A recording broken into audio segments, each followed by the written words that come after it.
giving you 4 different credit sweep dispute secrets, and you won't be able to find them anywhere else other than right here. So make sure you stay to the end, because the 4th secret is going to be the one that can literally be the difference between you removing your negative items and not. Now, you can access this entire thing right now using the link at the top of your screen as well as down in the description. But make sure that you watch to the end, because again, this can change everything for you. Before we get started, you'll see a link right here at the top of your screen as well, in case a credit sweep is something that you want to do but don't have the time to, or want to make sure that it's done the right way. Now, you can head over to my740.com, schedule a call with me, and I will see if this is something that I can help you with. Because without the right tactics, you may have to wait a full 7.5 years for removal. And I mean, obviously nobody wants to do that. So use the link to schedule with me, or you can use the link to access this yourself and go over at your own pace. But this is the only place that you're going to find all of these 4 secrets together in one place. And if you watch this video, you're getting them for free. Get your own copy, use the link in the description, all right? And if you implement the following secrets, you'll give yourself the best possible chance at getting at least a 740 credit score with 0 negative items. Now, let's jump right into this. Secret number 1, removing debt buyer collections like portfolio recovery. And coming up, we also have medical collections as well as charge-offs, as well as late payments, all right? So what to look for? Past due. The account is already past due by default, and therefore it cannot report a past due. Additionally, this is a closed-ended account, which means that there's no on-time payment and no past due payment. Limit. This is a closed-ended account. Unlike revolving, there should be no limit. Late payments. This account is late by default and therefore should not report late payments. This is going to work for portfolio recovery, Midland, Cavalry, Second Chance, so on and so forth, NCA even. And an example dispute is going to be delete collection for inaccuracy because it reports me as late on date and date, even though this is a collection which cannot report late payments. Secret number 2. And again, stay all the way down to secret number 4, because if you only pay attention to 1, 2, and 3, this is not going to change this for you. It's not going to be enough. Removing third-party collections like medical or the gym. What you're going to be looking for is unknown collection, and I'm going to give you a reason here. So Equifax is notorious for reporting an unknown collection, even though they're paid to report the account, right? I mean, it doesn't even make any sense. How do you not know who's reporting this?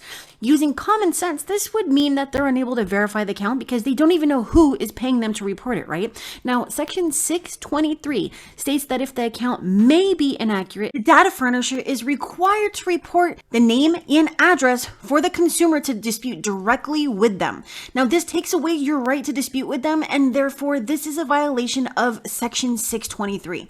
Limit. This is a closed-ended account. Unlike revolving, there should be no limit. Late payments. This account is late by default and therefore should not report late payments and the notice of dispute. Now, using the validation of debt method, which you can also find linked down in the resources at the bottom of this, we can get the collectors for failure to enter the notice of dispute within 30 days of the date of first dispute pursuant to section 8078 of the FDCPA. And an example of the dispute: this account is unknown and cannot be verified as accurate. Section 623 requires a furnisher name and address to be displayed conspicuously. B, I disputed this on date, and the notice of dispute was required to report within 30 days. On date, I pulled my credit report and the notice was not there. Delete this account for violation of section 623. Now, we're going to talk about secret number 3, and this is for removing late payments. Okay, so what you're going to look for late payments, and again, make sure that you stay to secret number 4, which is for removing charge-offs, and that can also be used for foreclosures, student loans, repossessions, many different things, and that's why it's so important. Okay, so removing late payments, you're going to look for the oldest late payment. You can see on the credit report, because the older the late payment, the harder it is to verify. Now you're going to choose the oldest and say that you were not late.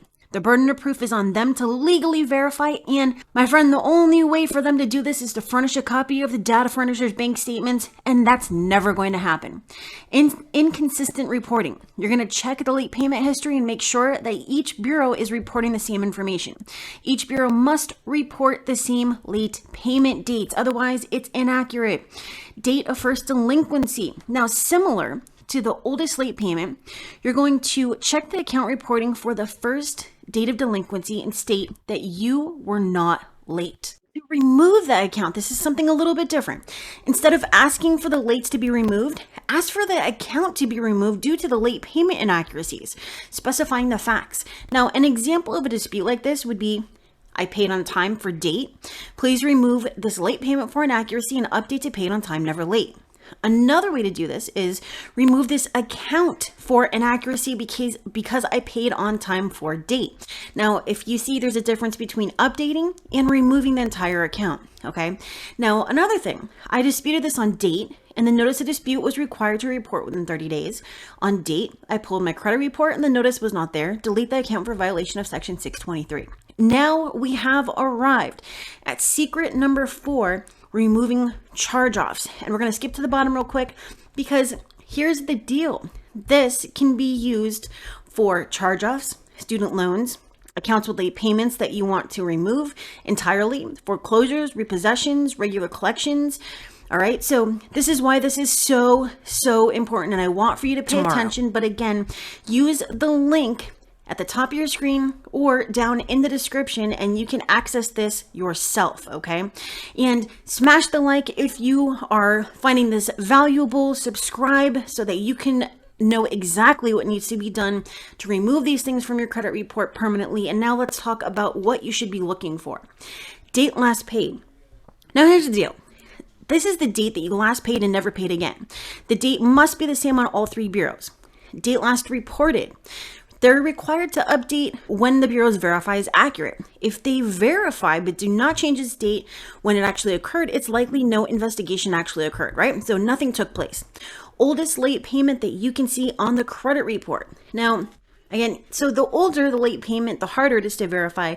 You're going to choose the oldest and say that you were not late. Burden of proof is on them. We're going to check for inconsistent reporting, check the first date of delinquency, and this is again similar to the oldest late payment. Check the reporting for first date of delinquency and state that you were not late on that date and to remove the entire account. You are also going to check for late payment history such as charge off or late payments after the account was closed. Here's the reason. Once an account is closed, there should be 0 late payment history like charge off, okay? And this is unless you were actually paying on the account. Like, it was charged off, you made an agreement, and you're paying on the account, okay? Other than that, there should be 0 late payments and 0 further activity, all right? Monthly payments, no monthly payment on a closed account, transferred or sold. So if this was transferred or sold, it should not have a balance or past due, and only the new furnisher, like a new collector, should report the balance, okay? So here's an example dispute. I paid on time for date, delete account for false reporting. Account reports 3 different dates last paid, which means this account will be removed naturally on 3 different months or years. Delete this account. This account is closed but reports a monthly payment. Delete. I disputed this on date, and the notice of dispute was required to report within 30 days. We already went over that part pursuant to section 623. And again, this can be used for virtually everything except for late payment update, medical, and bankruptcy, judgments, and tax liens. So everything else will fall into this category, all right?